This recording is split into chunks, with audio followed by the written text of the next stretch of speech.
बात करी जाए अगर इंडिया की, तो इंडिया के लिए सारी न्यूक्लियर डील बहुत ही इम्पॉर्टेंट है, क्योंकि इंडिया अभी डेवलपिंग कंट्री है, लेकिन साथ ही साथ इस समय क्लाइमेट चेंज हो रहा है, तो सभी देशों पे दबाव है कि आप कम से कम ऐसा फूल यूज़ करें जिससे क्लाइमेट चेंज होता हो। तो क्योंकि न्यूक्लियर एनर्जी कैसी है, क्लीन एनर्जी, क्लाइमेट चेंज में इसका कोई भी कंट्रीब्यूशन नहीं होता है, रेडिएशन में होता है, लेकिन क्लाइमेट चेंज में कोई कंट्रीब्यूशन नहीं होता है। और हमारे यहाँ जो न्यूक्लियर फ्यूल है यूरेनियम, इसका प्रोडक्शन बहुत कम है, इनसफिशिएंट है, ठीक है। तो इसीलिए हमने बहुत सारे देशों के साथ न्यूक्लियर डील करी। फॉर एग्ज़ाम्पल ऑस्ट्रेलिया, ये सब वो हैं जहाँ पर ये यूरेनियम खूब पाया जाता है। ऑस्ट्रेलिया,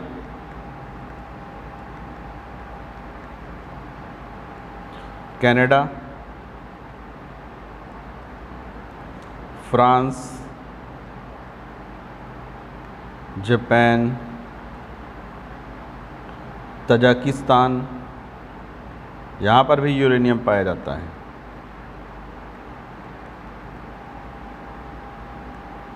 मंगोलिया,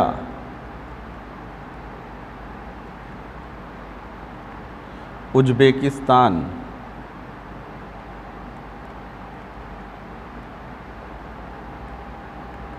नाइजीरिया,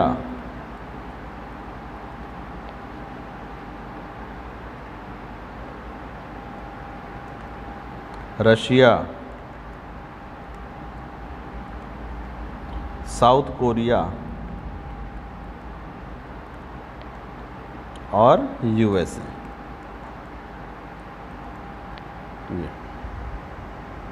कजाकिस्तान में सबसे ज़्यादा यूरेनियम पाया जाता है, बिल्कुल रिच इस मामले में, ठीक है। अब यूएसए के साथ जो हमारी डील हुई वो सबसे इम्पॉर्टेंट है, इसको 1-2-3 एग्रीमेंट भी कहा जाता है। 1-2-3 एग्रीमेंट।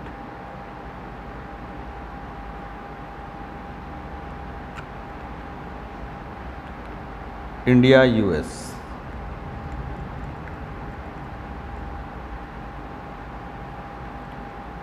न्यूक्लियर डील, इसको 1-2-3 एग्रीमेंट भी कहा जाता है, ठीक है ना। ये तो 18 जुलाई 2005 जब हम गुलाम थे, है ना, गुलामी की बात, तो 18 जुलाई 2005 में यूएसए और इंडिया ने, यूएसए ने इंडिया को सिविलियन यूज़ के लिए, सिविलियन यूज़ के लिए न्यूक्लियर डील पर किया, ठीक है। इसके लिए अमेरिका का एक न्यूक्लियर डील एक्ट है, वो एक्ट है यूएसए एटॉमिक एनर्जी एक्ट, ये वहाँ की पार्लियामेंट से निकला 1954। इसी एक्ट में एक क्लॉज है, एक सेक्शन है कि हम दूसरे देशों के साथ जब एटॉमिक एनर्जी की डील करेंगे, और वो सेक्शन है 1-2-3, ठीक है ना। इसीलिए जब किसी दूसरे देश के साथ अमेरिका डील करता है तो वो इसी सेक्शन के तहत करता है। तो धारा 123 इनके एक्ट में है, ठीक है ना। इसी में है कि यूएसए अगर न्यूक्लियर डील किसी अदर कंट्री के साथ किन किन कंडीशन पे करेगा। तो सेक्शन 1-2-3 में दिया है कि अमेरिका किसी ऐसे देश के साथ ही न्यूक्लियर डील करेगा जिसने एक और डील पर सिग्नेचर कर रखा हो, और वो है NPT,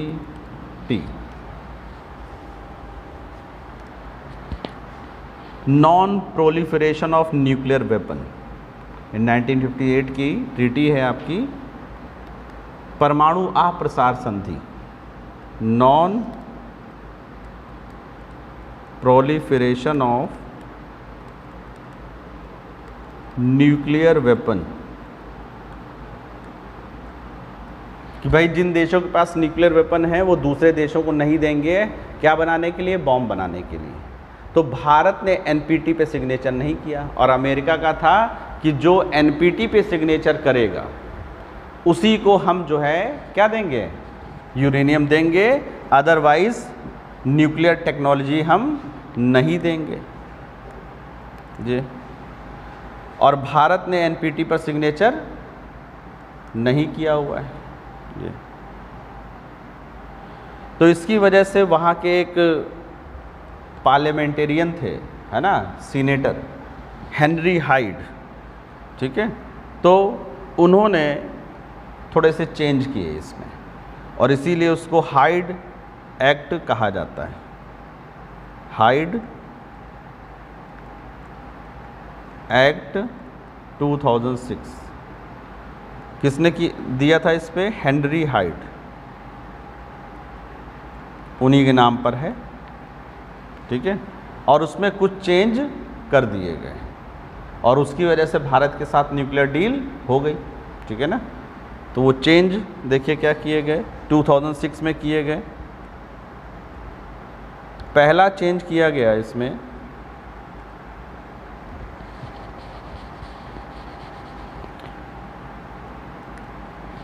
कि अब यूएसए इंडिया को न्यूक्लियर टेक्नोलॉजी ट्रांसफ़र करेगा, नाभिकीय प्रौद्योगिकी देगा, और nuclear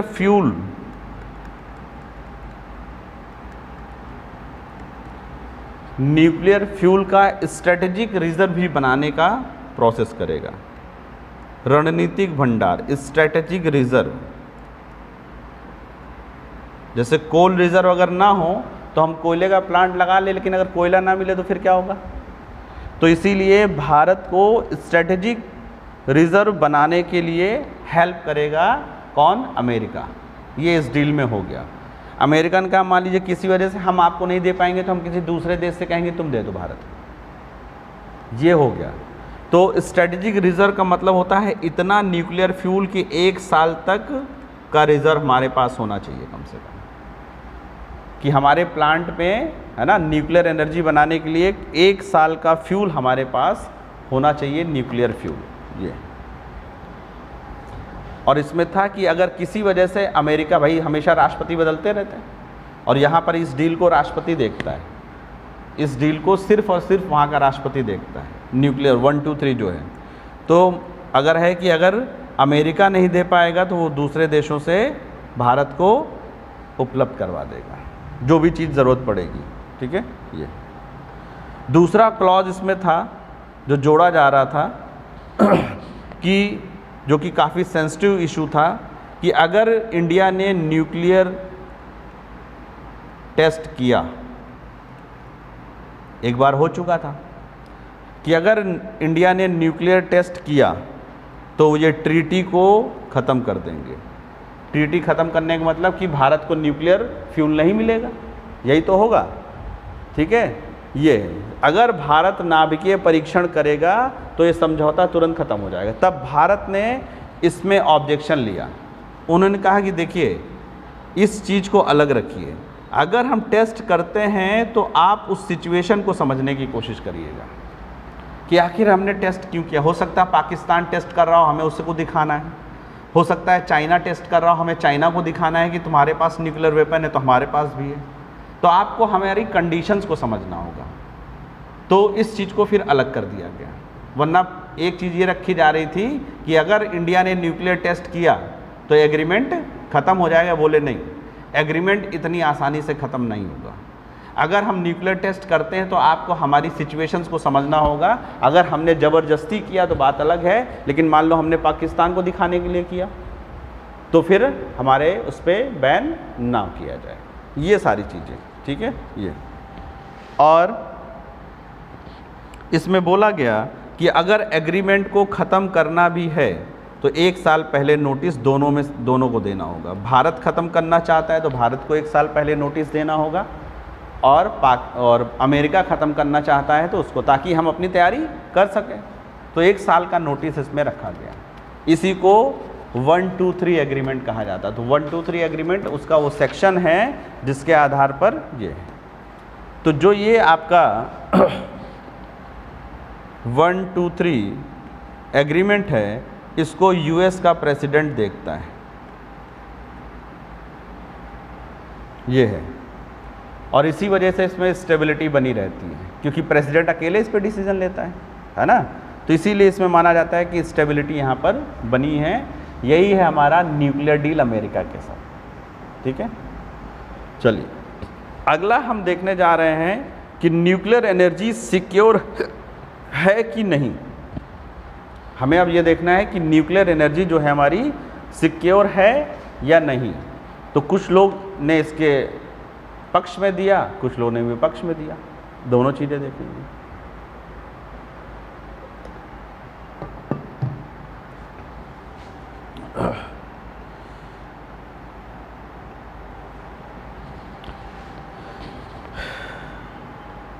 security aspect of nuclear energy.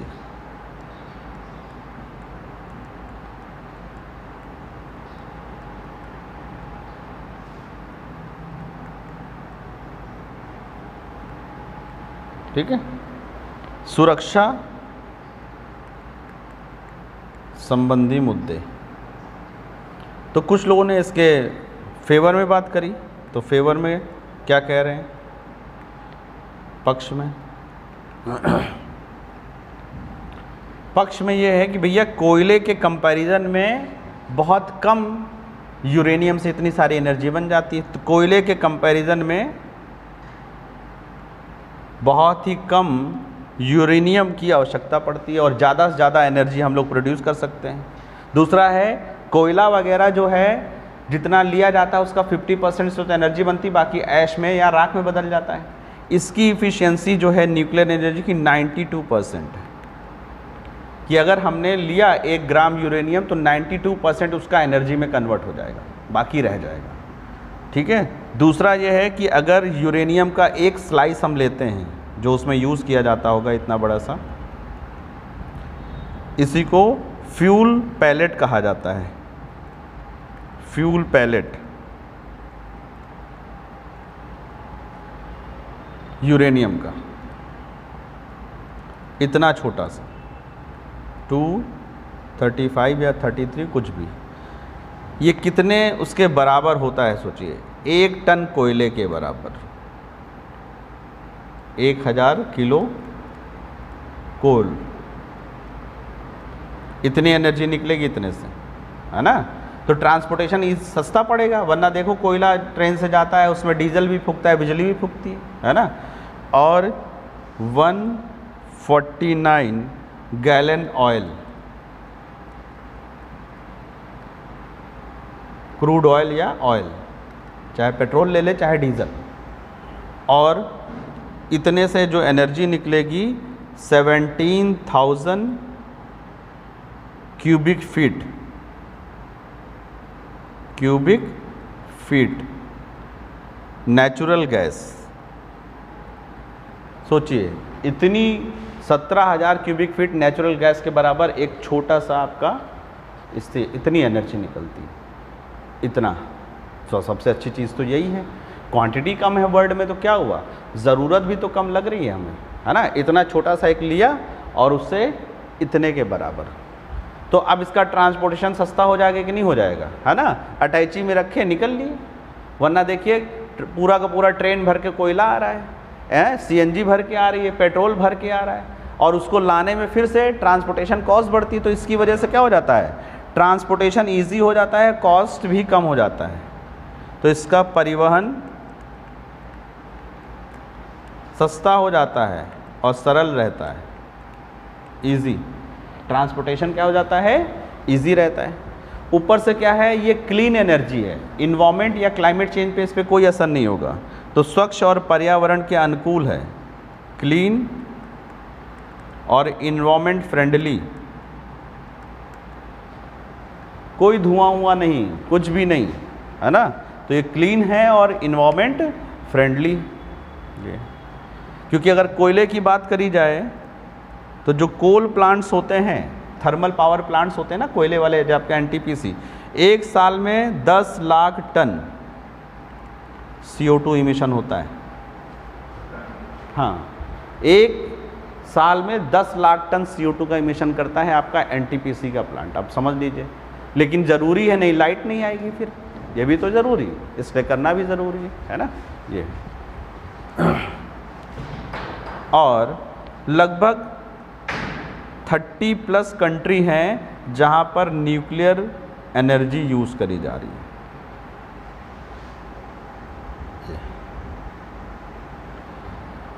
और अगर मान लीजिए हम सोलर प्लांट लगाएं कि भाई सोलर प्लांट, तो देखिए एक न्यूक्लियर प्लांट और सोलर प्लांट लगाने में खर्चा,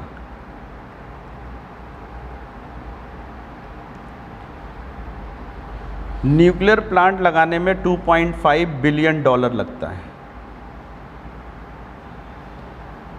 $2.5 बिलियन। और उतने ही वाट का अगर हम सोलर प्लांट लगाएंगे तो $92 बिलियन खर्च होगा, 32 टाइम्स के आसपास, 36 टाइम ज़्यादा। तो जितने में हम 36 न्यूक्लियर प्लांट लगा सकते हैं उतने में एक सोलर प्लांट लगेगा, समझ रहे हैं ना। तो इसी वजह से क्या है कि न्यूक्लियर प्लांट सस्ता पड़ रहा है कि नहीं पड़ रहा है, सोलर प्लांट उससे 36 गुना महंगा पड़ रहा है। और बात करी जाए कि भारत और चीन ऐसे देश हैं जहां पर अभी भी नई फैक्ट्रियां लगनी है, यानी एनर्जी की नीड हमारी बढ़नी है, और हमारे ऊपर बर्डन है कि हम कौन सी एनर्जी यूज़ करें, क्लीन एनर्जी। इसीलिए सरकार कोशिश कर रही है कि फैक्ट्रियों में तो हम कोयले वाली एनर्जी भेज दें और घरों में लोग सोलर से प्लांट बनाकर एनर्जी यूज़ करें, तो थोड़ी सी बचत हो जाएगी। इसीलिए सबको सोलर प्लांट फ्री में दिए जा रहे हैं। महंगा बहुत, लेकिन सरकार को फ़ायदा है ना। सरकार के लिए क्या है, CO2 इमिशन नहीं होगा, CO2 का इमिशन नहीं होगा, इसलिए सरकार कर रही है। बाकी वो सिर्फ आपको बड़े बड़े एक बार 2 लाख लगाइए 5 साल तक मुफ्त बिजली पाइए, ऐसा कुछ नहीं है ना। बहुत सोच समझ कर खरीदिएगा सोलर प्लांट। या तो बिल्कुल फ्री दे दें तब तो हम ले लेंगे, गांव वालों को दे रहे हैं है ना, लेकिन अगर यहाँ पर लेंगे तो बहुत महंगा पड़ेगा। विपक्ष वाले कह रहे हैं कि भैया देखिए 50 साल में जितना भी न्यूक्लियर फ्यूल है वो ख़त्म हो जाएगा, जैसे कोयला ख़त्म हो रहा है ना, तब क्या करेंगे आप फिर, है ना। ये तो आने वाले, इसीलिए इसको ट्रेडिशनल और नॉन रिन्यूएबल एनर्जी कहा जा रहा है। दूसरा है कि जो पावर प्लांट होते हैं, न्यूक्लियर प्लांट, माना जाता है कि ये और ज़्यादा महंगे पड़ते, $2.5 बिलियन नहीं पड़ते, बल्कि इसमें बहुत सारी सब्सिडी रहती है। सब्सिडी कौन देता है, देते हैं जो फ्यूल बेचने वाले होते हैं। सस्ती है,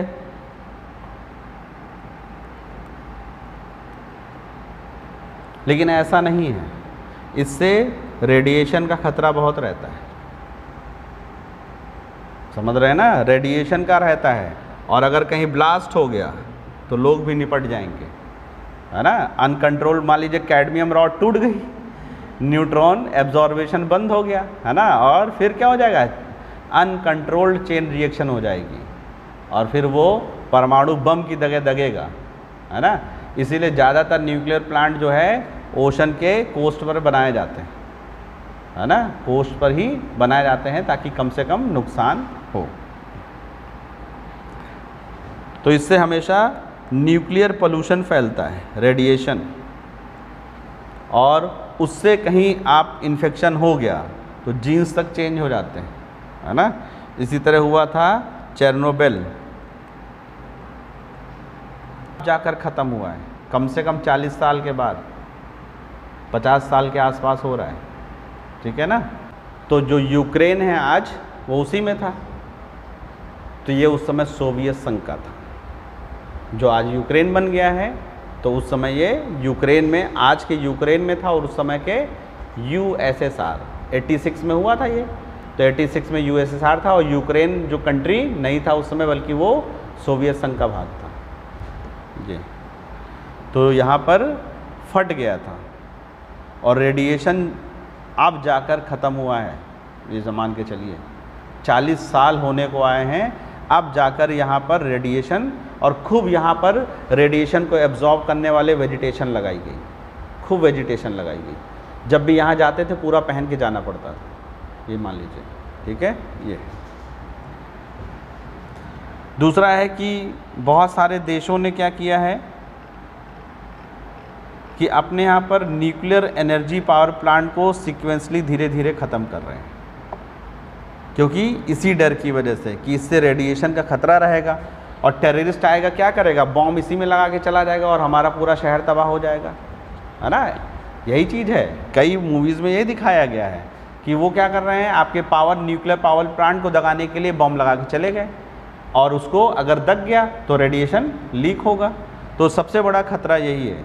तो बहुत सारे देशों ने अब इसीलिए न्यूक्लियर एनर्जी को धीरे धीरे ख़त्म कर दिया, ठीक है, और उसकी जगह पर वो wind energy, solar energy, tidal energy, biomass energy, ये सब करने लगे हैं। और इनमें सबसे आगे जो देश हैं वो है जर्मनी,